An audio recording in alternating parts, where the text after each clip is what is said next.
You know, it's interesting. My grandparents were cattle farmers, just like actually Dr. Neil Barnard's as well. So I watched my grandparents, you know, go through that business, and then the diet that a lot of times just goes with that business as well. And you know, they died of things that now I always wondered if it was presentable. You know, heart disease and stroke, and then more heart disease, and you know, complications from putting stents in. And it's and it always makes me wonder, you know, if they had had other options. You know? I don't know. No. I mean, but we didn't know back then. But now we do. And we've known since Ornish's first randomized controlled trial in 1990, July 21st, 1990. So for decades, we've known this. Yet in the States, hundreds of thousands of Americans continue to die needlessly from this preventable, arrestable, reversible condition. Right. And even when you're in the hospital for those diseases, they're feeding you the food. That's, unbelievable. I can't get you started about hospital food. Oh, yeah. In fact, I was just scripting a video on hospital food, and actually most of the research on there is from the NHS. Really? And it's not just the patients, but the staff too are living, you know, out of the vending machines, right?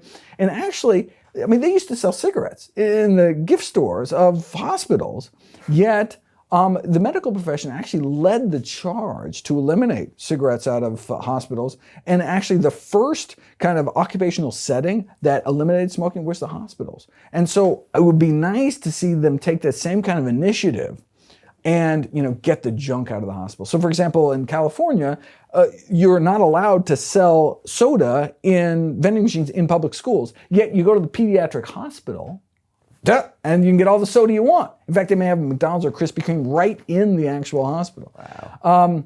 And it's just like, you know, what message are we sending when the bacon and eggs, you know, just had your chest cracked open, and that's what you get the next morning? I mean, it's the message we're sending.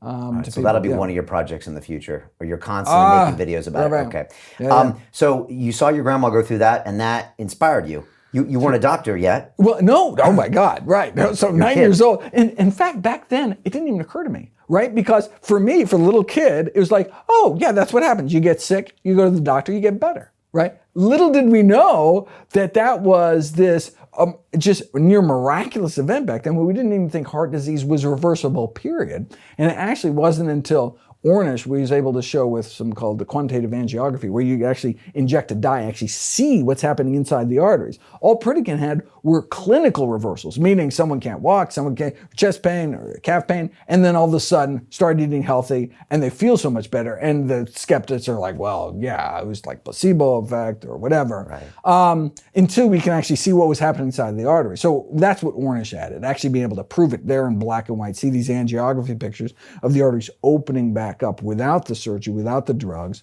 as if you just put a stent in there, but it was like a stent made out of broccoli. That's what opened that thing up. And yet you could walk around and ask the average American today how they could save their grandma or their dad from heart disease, and they would not believe a plant-based diet. They would just say, well, it's in my family. Well, yeah, you know what else is in your family? A lousy diet. that's what falls in. But so for most these chronic lifestyle diseases, about 80%, are completely preventable, arrestable, reversible. These are diseases no one has to die from.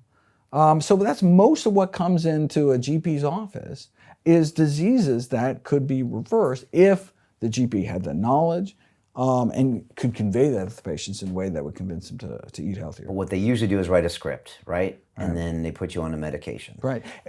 Which treats the symptoms, right? So, the symptom of having high blood pressures, that's a symptom of having diabetes. So you can control the symptoms.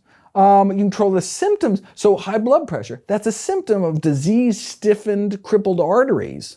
You can artificially bring the blood pressure down. And look, if you refuse to improve your diet and lifestyle, well then, having lower blood pressure reduces your risk of stroke and kidney failure, etc. But you're going to have that disease for the rest of your life. That's why you have to take those drugs every day for the rest of your life. If you actually want to treat the cause, not only can you get rid of the disease, period, but it actually works better, right, than just trying to deal with the symptoms. But of course, where's the money in that? So is that ignorance of the doctors, or is there a financial incentive, or sometimes it's hard to tell? It's the system. The system is just not set up to reward healthy behaviors. Doctors in the States aren't reimbursed for counseling patients on eating a healthier diet. Right. And here, I mean, if you have 10 minutes with a patient, yeah, you can write a script, but can you really, talk to them about, what's in their cupboards at home? The system, and the same thing was like, why do we sell junk food? Why do we sell junk food? I mean, it's not like the CEO of Coca-Cola is sitting around thinking, how can I add to the childhood obesity epidemic? They're thinking, how can I satisfy my stockholders in the quarterly, and how do you do that? Dirt cheap ingredients, right, which is subsidized by taxpayers, sell for a couple bucks a bottle. It's like pure profit. Whereas produce, right, the healthiest foods, goes bad. I mean, it spoils. It's like the worst thing to sell, right? It's not a branded product. Even a broccoli grower is not going to put an ad on TV for broccoli because you just buy your competitor's broccoli. Like, there's just, the whole system is set up. You want a snack cake that sits on the shelves for a few weeks. Now, that's how you make money. Yeah. And so it's not like there's this like conspiracy to make people sick. It's just there's a conspiracy to make people money. I mean, the system is to make people money. And unfortunately, what's most profitable happens to be what's least healthy. Yeah. And same thing in the medical field. All right. I mean, the most profitable thing as a primary care physician is what's called a blood pressure check. It's actually the most common primary care appointment is someone has high blood pressure, on blood pressure medications. You come in, check your blood pressure, we tweak your meds, right? Simplest thing. Doctor can do it in their sleep, right? Easily billable, right? The drug company's happy, everybody's happy, right? I mean, it just makes money for everybody. It's a big profit margin. The insurance company reimburses everybody. I mean, it's like all, but, and so to come and say, well, no, wait a second. I mean, you don't have to be on these medications because you can get rid of the disease, dramatically decrease your, risk of these endpoints. But it just, there's no hooks there's no profit motive driving that end. And so all we have is the science. All we have is the information to be able to inform people. And it's just going up against these, really powerful industries. Right, but people are listening because they're reading your books and you see people making changes. Yeah, it's just amazing. It's just going against a system that blocks it. Right, but I mean, that's what keeps me going is how many people who, if they knew it, would change. I mean, there are some people, a lot of people, it takes a lot of different, like the 10th time they hear about something, they start looking into it. But there are people who once they know, the next day, that's it. They're done, right? And how many people are there out there? And they just haven't heard, right? I mean, until everyone, that's when I retire. When I retire, it's not when everyone's eating healthy. Everybody's just informed, right, of the risks and benefits. They know, and then they make their own decision. Look, make whatever decision you want.